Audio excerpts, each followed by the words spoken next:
압도적 재미 매불쇼. 지금 외교 문제 심각합니다. 네. 지금 출발합니다. 세계로 뻗을래요.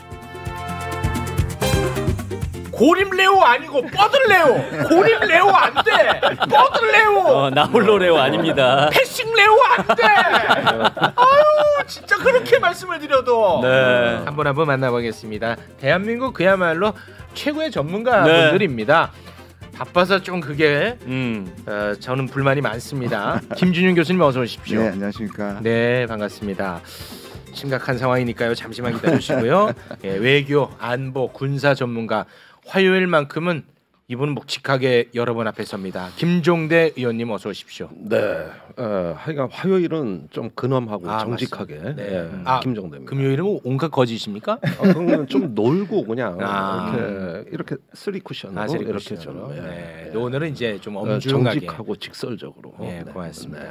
그리고 오랜만에 와주셨습니다. 사실 그동안의 중동 문제로 저희가 중동 문제에 좀 집중했었죠. 관심을 많이 가졌었는데 이제 또 다시금 중국 문제가 부상하고 있습니다. 중국통 김희교 교수님 어서 오십시오. 반갑습니다. 네, 어서 오십시오. 중국에 계셨죠? 예, 3달 동안 중국에 있었습니다. 뭐 하셨어요, 중국에서? 공부하러 갔습니다. 북경대학 교수들하고요. 네. 54개 국가에서 외교 관련자들이 모여서 장기 포럼을 했습니다. 아, 그래요? 네. 아, 또 공부할 게 있어요? 공부할 게 많던데. 네이버 찾아보면 되는데. 자, 오늘 뭐 할 얘기가 굉장히 많은데요. 일단은 뭐 이번에 미국 갔다 온 이야기 우리 교수님께서 주목할 부분을 짚어주십시오.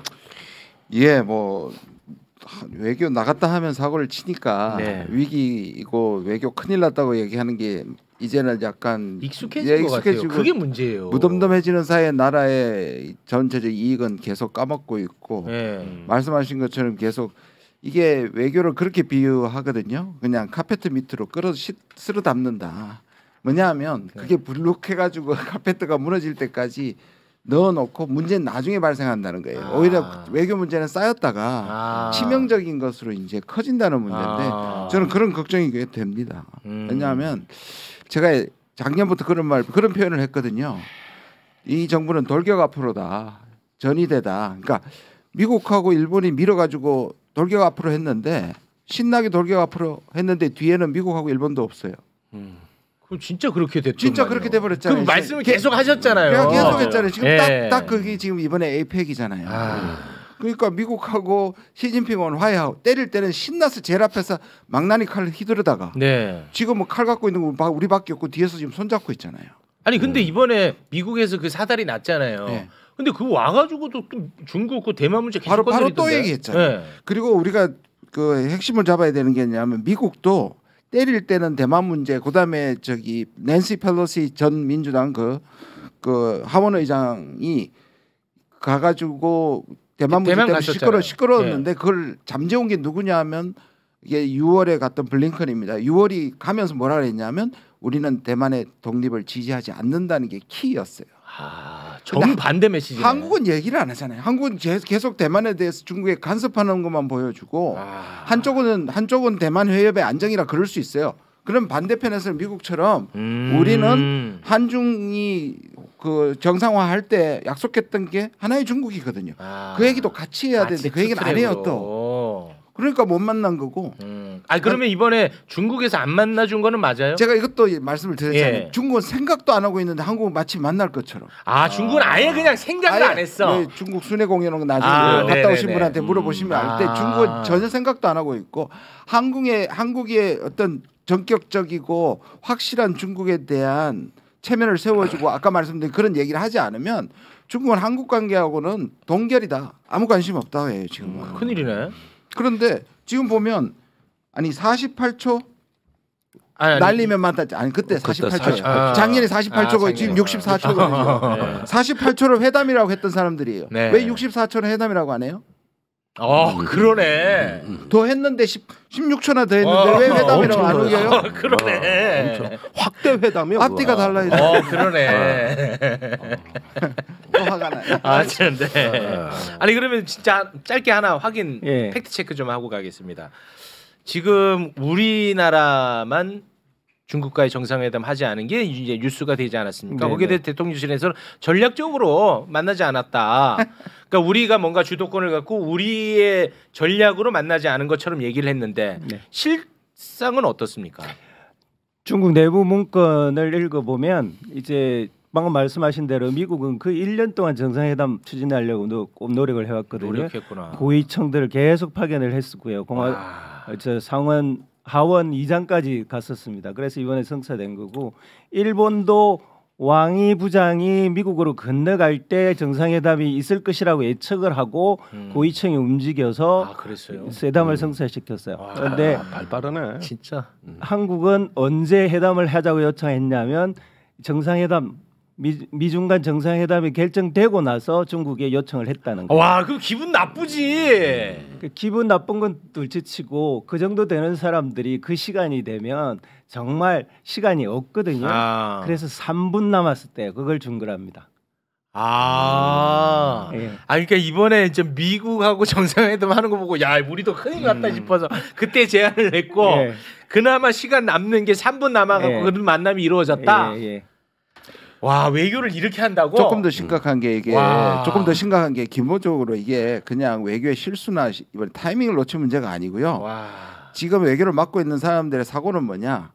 한미를 강하게 해야 중국과 러시아가 숙이고 들어온다는 전제를 갖고 있어요. 그게 계속되는 주장이죠. 그렇죠. 그리고 지난번에 단체 관광 풀어준 걸 자 봐라.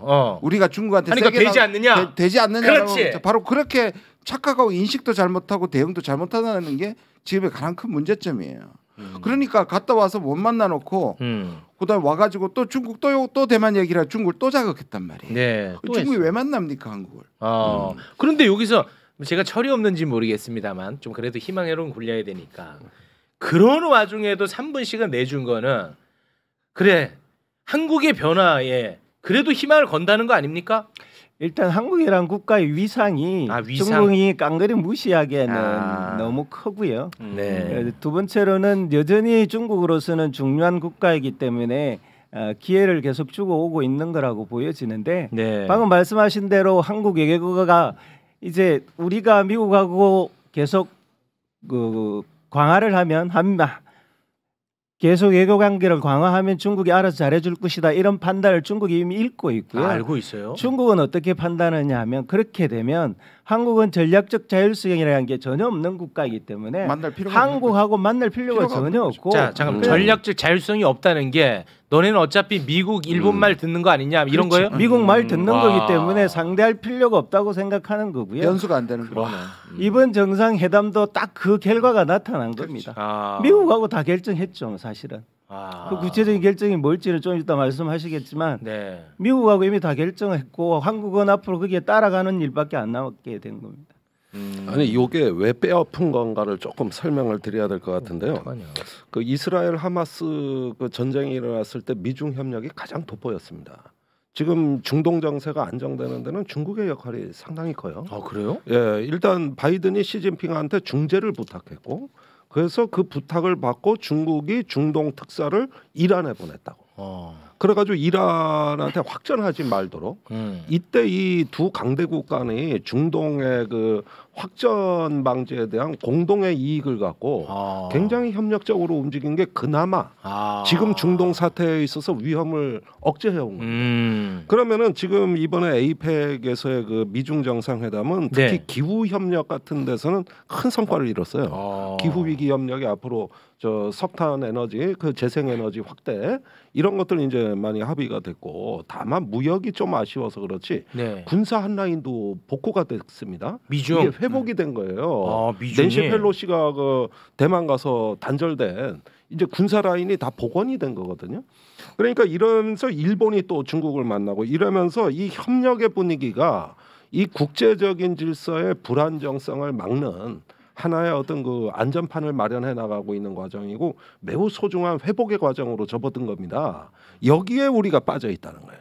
문제는 그러면 우리 지금 저기 대중 무역액이 계속 줄어들고 있고 작년에 무역 적자 500억 달러인데 네. 대부분 중국 요인 아닙니까? 근데 그게 줄어드는 게 진짜 그 중국과의 관계 외교 문제 때문에 줄어드는 거는 맞아요? 근데 그 부분은 예. 제가 뭐 판단을 내리기보다 싱하이밍 대사가 일전에 그 지금 한중 간의 무역은 뭐 국제적인 경기 글로벌 경기 침체도 있지만 네. 한국의 반중 네. 성향 때문이라고 말을 해버렸어요. 네.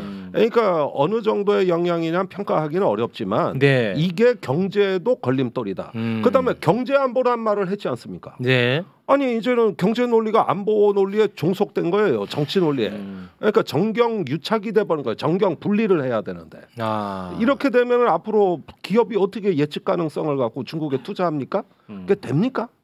안 되는 거죠. 근데 적어도 이제는 나 혼자 칼 들고 앞으로 나왔구나. 이제는 깨닫지 않았을까요? 그러고 더해. 그래서 더해. 왜 변하지? 왜냐면 갔다 와서 중국을 관리할 생각을 해야 되는 거고. 그러니까요. 또 아까 말씀드린 미국이 적어도 중국한테 대만 독립을 지지 않다고 미국이 길을 열어놨잖아요. 그렇죠. 그러면 우리가 그렇게 이야기한다고 해서 미국에서 반발할 일이 없단 말이에요. 자기도 했으니까. 그러니까 우리 둘 가지 외교는 그렇게 따라가면서 편하지 않게 중국한테 어떤 의미에서 점수를 따는 거예요. 네. 그럼 중국 그만큼 또 우리한테 빚을 지는 거고 중국도 나올 수 있게 체면을 하고 관리를 해야 되는 그러니까요. 거잖아요.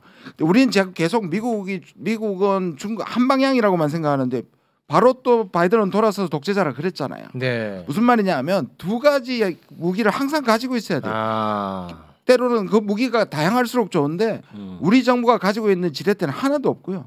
지금 보시면 거기 가서 지금 칠레하고 몇 나라밖에 안 만났잖아요. 네. 만나는 게 중요하니까 지금 또 영국 갔는데요. 네. 우리나라가 내세우는 아젠다가 하나도 없어요. 뭡니까? 한번 맞춰보세요. 우리나라 세계지에서 뭐 있어요. 뭐가 있어요? 엑스포.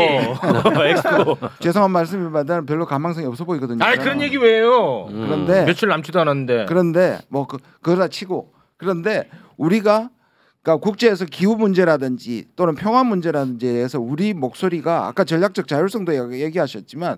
우리가 만나는 나라와 지금 영국 가서 뭡니까? 그러니까 막연하게 경제 협력을 올린다고 얘기하지만 현안이나 이런 것들이 없어요. 그러니까 우리가 세계 무대에서 이 이슈나 아젠다를 끌고 가는 게 하나도 없습니다. 뒤처지네 계속.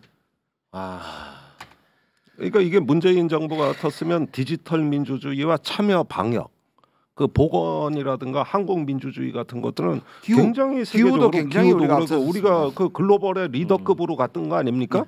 그러면서 우리가 국제 방역 보건, 디지털 민주주의 확산 이런 데 굉장히 선두 국가로 그 주목을 받았던 나라 아닙니까? 그리고 APEC 회의 가서도 중국하고 정상회담이 안 된 게 제 기억으로는 이번이 처음인 걸로 나는 기억이 나는데 이런 적이 없거든요. 이렇게까지 외면 받아본 적이 없어요. 네. 한국과의 외교 능력은 두 가지로 평가할 수 있는데요. 하나는 방향이 제대로 되었느냐고, 또 하나는 능력이 있느냐인데 당연히 둘 다 문제가 지금 심각합니다. 이번에 특히 드러나는 것은 능력이 심각하게 문제가 있다라는 판단이 저는 보입니다.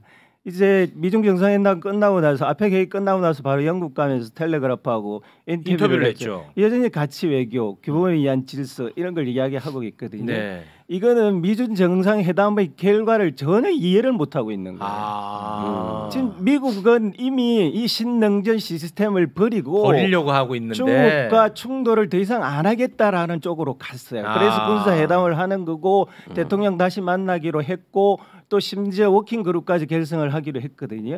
심지어는 그 뒤에 회의 끝나고 나서 상무장관들끼리 만나서 경제적으로도 실무회담을 계속하기로 합의까지도 했어요. 이건 여지껏 지난 오바마 이후에 10년 동안 진행해오던 충돌을 방향 전환을 하고 있는 겁니다. 그러면은 지금 윤석열 정부는 그거를 못 읽었다고 보시는 거예요? 못 읽었다고 보는 거죠. 아니 설마 그 못 읽지는 않았겠죠. 아니 못 읽지는 않았어도 그러니까 못 읽지는 않았겠지. 이런 거예요. 작년 5월에 바이든이 한국에 왔을 때 그때 정상회담의 최대 성과가 뭐라 그랬습니까? 그 윤 대통령이 아주 많이 우려먹은 거 IPEF였어요. 인도 태평양 이코노믹 프레임. 그런데 올해 APEC에 그 저기 IPEF 회원국들이 다 온 거예요. 그런데 여기서 아무런 합의가 안 나왔어요. 무역에 대한 그 합의를 이번에 한다 그래놓고 못했어요. 왜 그랬느냐? 미국 민주당이 반대한 거야. 내년 대선에 불리하다. 그러니까 IPEF가 옛날에 오바마의 CPTPP라고 왜 저 환태평양 경제 포괄적 경제 공동체 해가지고 중국 견제하는 왜 저 자유주의 국가들이 경제 공동체 만들자고 했던 거. 뭐 있었겠죠. 윤 대통령이 거기 들어간 거를 지금 자기 업적이라 그랬는데 1년 6개월이 지난 지금에 와서 보니 내용이 하나도 없고 전부 중국에 가서 줄 서는 걸로 돼버린 거예요, 판이. 이렇게 바뀐 걸 이걸 저기 여태까지 업적이라고 1년간 우려먹어 온 겁니다, 이거를. 그리고 트럼프 대통령이 자기가 당선되면 바로 적극적으로 IPEF 없애겠다고 공언을 했습니다. 트럼프가요? 네? 공언을 했습니다. 지금 앞서고 있죠. 앞서고 있고 하자마자 제일 먼저 할 일이 IPEF 날려버리겠다고. 아니 우선 미국 민주당이 반대요.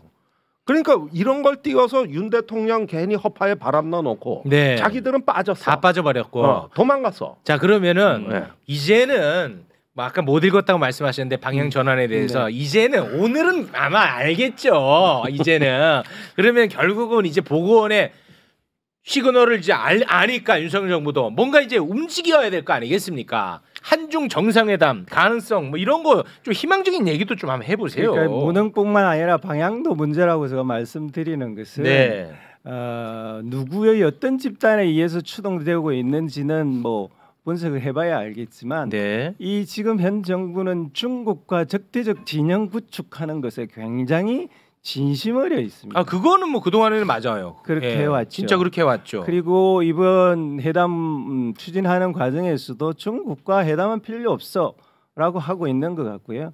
굳이 영국에 가서 영국 여왕을 만나면서 텔레그래프에 계속 남중국 대만 이야기를 하고 있거든요. 이거는 분명히 정치적인 목적이 있다라고 보여집니다. 어떤? 즉 이런 걸 좋아하는 자기 진영한테 메시지를 우리는 중국하고 싸울까 이걸 보내고 있다. 이거는 그러면 그 전에는 요거 이제 모르시는 분들 계실 것 같아서 영국에 이번에 출국하기 전에 인터뷰를 했어요. 뭐라고 했냐면 우리 정부는 대만 해협의 평화와 안정 그리고 남중국해를 포함한 영내 규칙 기반 해양 질서 확립의 중요성을 강조해 오고 있다. 이 중국이 제일 싫어하는 말 했단 말이에요. 중국이 벌써 얘기를 했죠. 그렇죠. 남의 일에 간섭하지 말라고 딱 그 동안에도 이제 뭐 불바다 뭐 이런 얘기 해왔는데. 이런 이야기를 하는 이유가 원래는 이제 한 두 가지 정도로 얘기했잖아요. 하나는 미국한테 잘 보이려고 또 하나는 국내 일부 지지자들. 근데 지금은 이제 미국은 아니잖아. 그래서 국내 지지자용이다. 발언이다라고 밖에 해석할 게 없습니다. 왜냐하면 더 이상 해석할 수가 없다. 지금 우리가 중국하고 이제 중국하고 왜 회담을 하지 않았느냐 그랬더니 정부가 해난이 없었다 다른 국가에 비해서 이렇게 이야기했거든요. 지금 중국과 얼마나 많은 해난이 있습니까? 지금 북한이 저렇게 끊임없이 러시아와 군비 확산을 해 나가고 있는 와중에 중국의 역할이 그만큼 커져 있는 거고요. 무역은 말할 것도 없고요.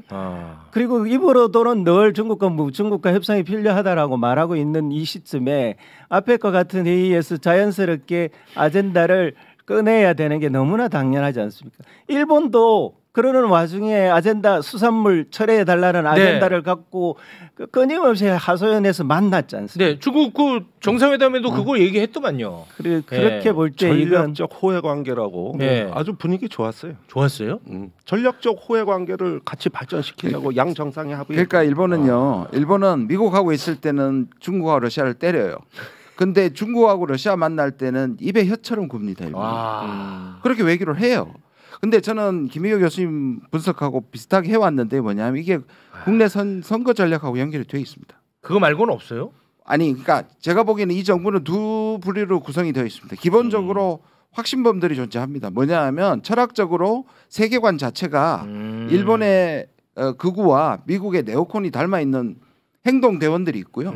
뒤에는 또 전략가들은 이게 사실상 트럼프의 방식이었거든요.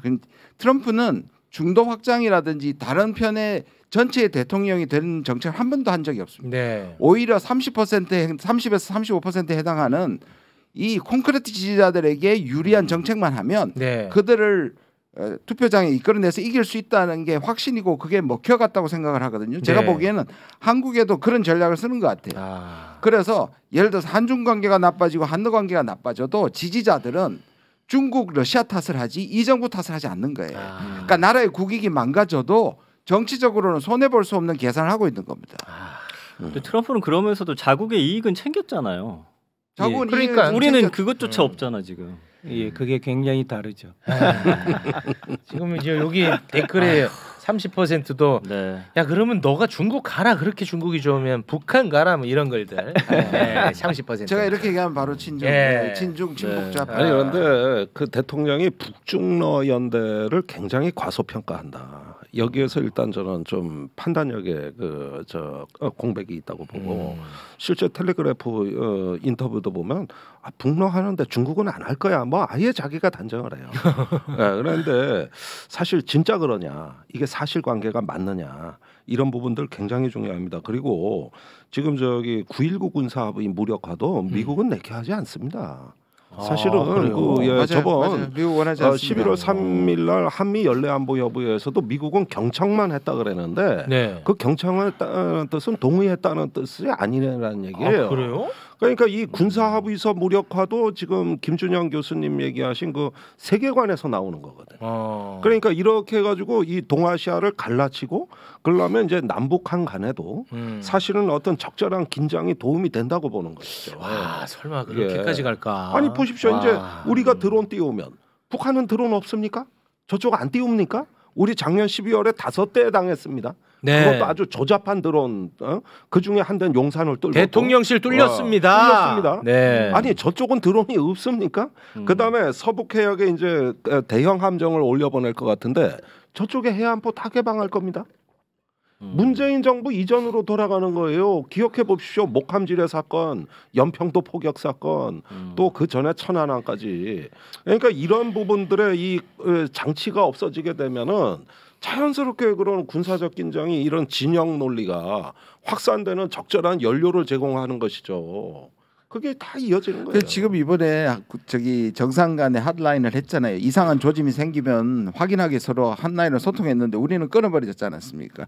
군사부 통신도 끊어버리고 오히려 그다음에 9.19를 무너뜨린다고 얘기하니까 미국하고 또 반대로 나가는 거란 말이에요. 서로 미국이 예를 들어서 북한하고 이쪽을 계속 얘기하면서 한미를 묶는 데까지는 좋아하지만 이게 끌어 넘쳐가지고 한반도에 유사시 되는 건 미국이 감당할 수가 없거든요. 근데 이 정부는 그것도 판단하겠죠. 아까 말한 것처럼. 그러나 말씀하신 것처럼 국내 정치, 국내 긴장을 나쁘지 위해서 않다. 나쁘지 않다고 계속 밀고 가는 겁니다.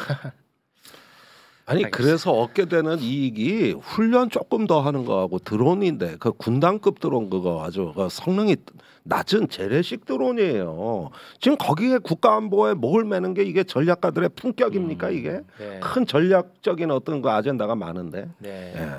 더 이야기를 듣고 싶습니다만 시간이 네. 좀 아쉬운데요. 그 해외 순방은 그 어느 정도보다도 많이 나가고 있잖아요. 근데 우리 그 외교 전문가시니까 네. 뭐 실제로 성과가 아주 없지는 않겠죠. 아주 없진 않겠죠. 어때요? 아니 진짜 그냥 크게 대답을 좀 해주세요. 크게. 소위 말하는 MOU의 약점이거든요. 그거는 잘합니다. 법적 장치가 아니잖아요. 네, 그건 저희가 그러면 잘합니다. 성과로 계속 나와야 되잖아요. 근데 작년쯤에 나온 거는 성과가 있어야 될 거 아니에요. 그러면 그 성과를 얘기하면서 나가야죠. 그러니까 작년에 이런 MOU가 오늘의 실질적으로 투자로 안으로 계약이 됐다든지 네. 어디까지 추진된다든지 하면 네. 몇 번 나가도 좋죠. 근데 계속 운만 띄우고 돌아다니시는 것 같아요. 아니 그러니까 제가 지금 이제 세간에 돌아다니는 그냥 뭐 풍자 윤석열 대통령이 해외 여행을 좋아한다 뭐 이런 이제 풍자가 있잖아요. 그런 조롱. 설마 그러겠느냐는 생각을 제가 하고 있어서 드리는 질문이었어요. 예, 뭐 그건 알 수 없지만 전문가들이 볼 때도 큰 가시적 성과는 없다는 말씀인가요? 정상회담을 하는 것은 네. 분명한 이슈가 있고요. 네. 주는 것과 받는 것이 명확합니다. 아. 이번 아펙만 보더라도 일본은 중국을 왜 만나냐면 수산물. 그렇지. 그다음에 중국은 왜 미국을 만났냐? 대만 문제 더 이상 거론하지 말라. 그렇지. 미국은 왜 중국을 만났느냐? 중동에서 전쟁이 터졌기 때문에 동아시아에서 전쟁이 터지면 미국은 이제 큰일 나는 거예요. 관리가 안 돼. 그걸 방지하기 위해서 한국은 왜 만났을까요? 가서 뭐 했을까요? 아펙보다는 IPEF가 더 중점을 두었어요. 그런데 그 IPEF는 아까 말씀하신 네. 것처럼 이미 죽어가는 조직입니다. 네. 심지어 바이든조차도 1시간 늦게 나타났어요. 그랬어요? 그만큼 유명무실한 조직에 가서 말도 안 되는 외교들을 하고 있는 거죠. 지금 우리나라 국가의 가장 중요한 이슈들을 가지고 가서 정상회담을 해야죠. 그러니까 방금 말씀하신 것처럼 진짜 각 나라별로 이제 명확한 이슈가 있고 그것 때문에 이제 만나고 하는데 그렇죠. 우리도 해외 순방을 이렇게 그 진심인데 가기 전에 야 우리 이거 야 정신 차려 이런 게 없다는 거 아닙니까? 이번 영국에 뭐 하러 갔습니까? 저는 모르겠어요. 몰라요? 예. 외교 아젠다가 없다니까요. 제가 계속 말씀드려요. 우리 어디 가져가는 우리 가치 뭐 이런데 외교가 없어요. 사람들이 원하는 걸 얘기하지도 않고 우리가 원하는 걸 얘기하지 않고. 디지털 정부 나간 사이에 디지털 망했잖아요. 네, 망했는데 그거 MOU 때문에 행정안전부 장관 나갔는데요. 나갔는데 그 정도 나가면 되지 않을까요? 그러면 나갔는데 국내 전기가 국내 전기 나갔어. 그럼 그 엑스포 다음에는 뭐 때문에 나갔는지. 엑스포는 프랑스야. 엑스포 프랑스다. 함부로 그렇게 얘기하지 마라. 프랑스는 엑스포. 네, 알겠습니다. 정말 기가 참. 이분들 전문가라서. 그래도 몰래 뭐 있겠지 나중에 빵 하고. 이분들 전문가인데 진짜 이분들하고 대화 나누면 진짜 이 나라가 기가 차요. 너무 답답하네. 정말 때로 비전문가이고 싶습니다. 기가 차. 보는 게 괴롭습니다. 진짜. 분석하는 게 괴롭습니다. 알겠습니다. 오늘 좀 아쉽습니다만 여기서 마무리 지어야 될 것 같습니다. 함께해 주신 세 분 대단히 고맙습니다. 고맙습니다. 감사합니다.